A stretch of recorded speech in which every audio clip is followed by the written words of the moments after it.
नमस्कार, news nation digital के हमारे इस खास एपिसोड खबरें दुनिया की में आपका स्वागत है। मैं हूं सुमित कुमार दुबे। पिछले महीने यानी 1 अक्टूबर को खुद पर हुई ईरान की मिसाइल स्ट्राइक्स के जवाब में 26 अक्टूबर को जब इजराइल ने पलटवार करके ईरान पर एयर स्ट्राइक्स की थी, तब ईरान ने दावा किया था कि उसे कोई खास नुकसान नहीं हुआ है और इजराइल की तरफ से कहा गया कि ईरान को अपनी ताकत का ट्रेलर दिखा दिया गया है। उस वक्त ये समझ में नहीं आ सका था कि आखिरकार इजरायली हमले से ईरान का कितना नुकसान हुआ है, लेकिन अब एक अमेरिकी मीडिया रिपोर्ट ने सबको चौंका दिया है। खबर के मुताबिक इजरायली हमले में ईरान की एक न्यूक्लियर फैसिलिटी को तबाह कर दिया गया है। हमारे आज के इस एपिसोड में हम बात करेंगे कि ईरानी न्यूक्लियर फैसिलिटी को निशाना बनाया जाना कितना अहम है, वो फैसिलिटी कितनी खास है, क्योंकि ईरान का न्यूक्लियर प्रोग्राम न सिर्फ इजराइल बल्कि अमेरिका की आंखों में भी खटकता रहा है। इस एपिसोड में हम इस सारी बातों को आपके सामने रखेंगे। साथ ही आपको ये भी बताएंगे कि आखिरकार कैसे इजराइल अगले अमेरिकी राष्ट्रपति डोनाल्ड ट्रंप के निशाने पर है और सत्ता संभालने से पहले ही ट्रंप ने ईरान के निशाने पर लेने की कार्रवाई शुरू कर दी है और ईरान की मिलिट्री पावर को क्रश करना इजराइल और अमेरिका की जोड़ी के लिए कितना मुश्किल है। लेकिन पहले बात करते हैं अमेरिकन मीडिया एक्सियोस की उस रिपोर्ट की जिसने सनसनी मचा दी है। एक्सियोस की रिपोर्ट के मुताबिक अमेरिका और इजरायली अधिकारियों ने दावा किया है कि इस हमले में ईरान की सीक्रेट परमाणु रिसर्च फैसिलिटी को निशाना बनाया गया, जिससे ईरान के परमाणु हथियार अनुसंधान को भारी नुकसान पहुंचा है। इस रिपोर्ट के मुताबिक इजरायल के हवाई हमले का टारगेट तेहरान से 20 मील साउथ ईस्ट में मौजूद तालेगन मिलिट्री कंपाउंड था। ये न्यूक्लियर फैसिलिटी थी, पहले ईरान के अहम परमाणु कार्यक्रम का यह हिस्सा रही थी, जिसे 2003 में रोक दिया गया था, ऐसा कहा गया। लेकिन इजरायली अधिकारियों ने लंबे वक्त से इसके सक्रिय होने का संदेह जताया है। हाई रिजोल्यूशन सैटेलाइट तस्वीरों से पता चला है कि तालेगन परिसर की यह जो मिलिट्री कंपाउंड था, उसकी 2 इमारतें पूरी तरह से नष्ट हो गई हैं। जिस फैसिलिटी पर हमले की बात की जा रही है वो ईरान के लिए बेहद खास थी। ये तालेगन मिलिट्री कंपाउंड जो पहले ईरान के मिलिट्री न्यूक्लियर प्रोग्राम का हिस्सा था, हाल के सालों में इजराइल की सीक्रेट निगरानी के तहत था, यानी इजराइल इस पर नज़र रखे हुए था। भले ही ईरान का कहना था कि यहाँ पर अब न्यूक्लियर डेवलपमेंट का कोई प्रोग्राम नहीं चलता है। इजराइल और वेस्टर्न कंट्रीज का दावा है कि ईरान इस फैसिलिटी का उपयोग परमाणु हथियारों के डेवलपमेंट के लिए कर रहा था, जबकि ईरान इसे नागरिक उपयोग के तौर पर पेश करता रहा है। इजरायली हमले में प्लास्टिक्स विस्फोटकों को डिज़ाइन करने वाली मशीनें बर्बाद हुई हैं, ऐसा कहा गया है। ये परमाणु हथियारों में यूरेनियम के घेराव और विस्फोट के लिए इम्पोर्टेंट होते हैं। इजरायल का ये कदम ईरान के 2023 से चल रहे परमाणु हथियार अनुसंधान प्रयासों को एक बड़ा झटका देने वाला साबित हुआ है। अमेरिकी और इजरायली अधिकारियों ने दावा किया है कि यह हमला ईरान की सीक्रेट मिलिट्री रिसर्च पर बेस्ड था, जिसे सिविलियन यूज के रूप में पेश किया जा सकता था। ईरान की ओर से इस खबर पर कोई प्रतिक्रिया नहीं दी गई है, लेकिन जिस तरह इजरायली हमलों के बाद ईरान की जंग की तैयारियों की खबरें आ रही हैं, उससे अंदाजा लगाया जा सकता है कि इजरायली हमलों में उसे ज़रूर कोई ऐसा बड़ा नुकसान हुआ है जिसका बदला वो लेना चाहता है।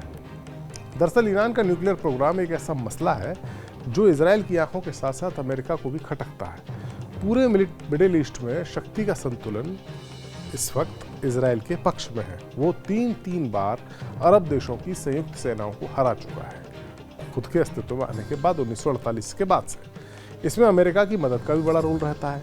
लेकिन अगर ईरान के पास परमाणु बम आ जाते हैं तो फिर से शक्ति संतुलन बदल सकता है। इजरायल के हस्तक्षेप का जो अगर परमाणु हथियार ईरान के पास आते हैं तो उसके अस्तित्व को ही सीधा सीधा खतरा पैदा हो सकता है। वहीं ईरान को पता है कि आज नहीं तो कल उसके दुश्मन अमेरिका के साथ इसकी एक ऑल आउट वार होने की नौबत जरूर आएगी और ऐसी सूरत में खुद को डिफेंड करने के लिए ईरान के पास न्यूक्लियर पावर का होना जरूरी है। अमेरिका इजरायल के साथ मिलकर ईरान को परमाणु हथियार हासिल करने से रोकने में कई सालों से जुटा है।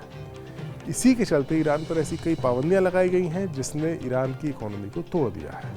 अमेरिका और ईरान के बीच एक कॉम्प्रोमाइज की कोशिश हुई थी, जो बराक ओबामा जब राष्ट्रपति थे। एक डील हुई थी उस वक्त ईरान के साथ, एक न्यूक्लियर समझौता हुआ था जिसके तहत ईरान ने ये समझौता किया था। उसमें एक तरफ ईरान था और दूसरी तरफ America, Britain, France, Russia, China और जर्मनी थे। इसे P5+1 एग्रीमेंट कहा गया।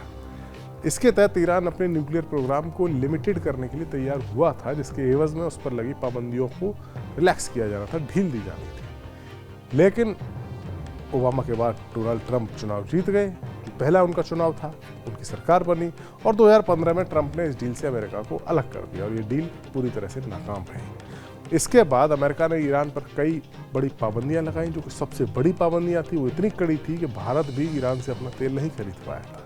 ये डोनाल्ड ट्रंप की पाबंदियां थी। इसके साथ ईरान ने अपने न्यूक्लियर प्रोग्राम को फिर से एक्टिव कर लिया। कई रिपोर्ट्स में तो ये दावा किया गया है कि अब ईरान परमाणु बम बनाने से ज़्यादा दूर नहीं है, लिहाजा इजराइल और अमेरिका की जोड़ी फिर से एक्टिव हो गई है।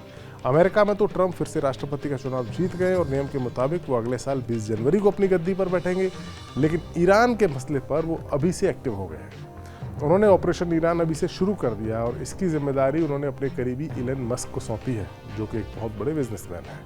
ट्रंप ने ईरान से निपटने के लिए जो योजना बनाई है, इसमें मस्क से लेकर इजराइल के पीएम बेंजामिन नेतन्याहू सबको उसमें शामिल किया है, ऐसी कई खबरें हैं। और इस योजना के तहत ट्रंप न सिर्फ अरब देशों में, इस मिडिल ईस्ट के इलाके में ईरान के इन्फ्लुएंस को ख़त्म करने की तैयारी में है, बल्कि ईरान का जो सिस्टम है, ईरान की जो सत्ता है, जो उनके सुप्रीम लीडर है खामनेई, उनका तख्ता पलट भी कराने की सोच रहे हैं। ईरान को झुकाने के लिए ट्रंप 5 अलग अलग प्लान पर काम कर रहे हैं। 5 अलग उनके टारगेट हैं।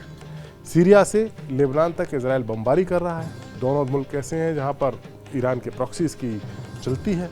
आईडीएफ के फाइटर जेट्स दोनों देशों की राजधानियों पर भीषण बमबारी कर रहे हैं। बीते 24 घंटे में इजराइल सीरिया से लेकर लेबनान तक दहला चुका है। इमारतों पर बारूदी बारिश हो रही है और ये सब उस वक्त हो रहा है जब ईरान के सुप्रीम लीडर खामनेई के सलाहकार सीरिया और लेबनान के दौरे पर हैं। सोचिए, दरअसल ट्रंप चाहते हैं कि वो अपनी शर्तों के जरिए ईरान को झुकाएं, ईरान में बगावत भड़काई जाए, ईरान में सत्ता परिवर्तन करके अपनी कठपुतली सरकार बनाई जाए और ईरान के न्यूक्लियर ठिकानों को तबाह किया जाए और ईरान के प्रॉक्सी संगठन भी इसके साथ ही खत्म हो जाए, जैसे हिजबुल्लाह, हूती, हमास।